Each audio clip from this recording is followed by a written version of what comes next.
English premier football.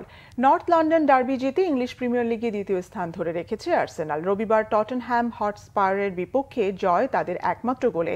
Gabriel মেগালহায়েস 64 মিনিটে গোলটি করে ম্যাচের পার্থক্য গড়ে দেন। ব্রাইটন অ্যান্ড হোভস অ্যালবিয়নের বিপক্ষে পয়েন্ট হারিয়ে আন্তর্জাতিক বিরতিতে গিয়েছিল আর্সেনাল। এদিন টটেনহ্যামের মাঠে গুরুত্বপূর্ণ দুই মিডফিল্ডার ডেকলান রাইস ও মার্টিন ওদেগার্ডকে ছাড়া নর্থ লন্ডন ডার্বি খেলতে নামে গত 2 মৌসুমের লিগ রানার্স আপরা। রাইস লাল কার্ডের নিষেধাজ্ঞায় আর ওদেগার্ড চোটের কারণে দলের বাইরে ছিলেন। মাঠের দুই নির্ভরযোগ্য খেলোয়াড়ের না থাকার প্রভাব দলের পারফরমেন্সে পড়লেও আধিপত্য ধরে রেখেছিল গানাররা। তবে ফিনিশিংয়ের অভাবে গোল হচ্ছিল না। প্রথমার্ধ গোলশূন্য থাকার পর দ্বিতীয়ার্ধে ডেড লক ভাঙেন আর্সেনালের মেগালহায়েস।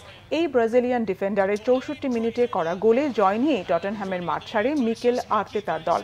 4 খেলায় 3 জয় ও 1 ড্রয়ে 10 পয়েন্ট নিয়ে গত 4 বারের চ্যাম্পিয়ন ম্যানচেস্টার সিটির কাছে 2 পয়েন্ট পিছিয়ে লিগ টেবিলের 2-এ রয়েছে আর্সেনাল।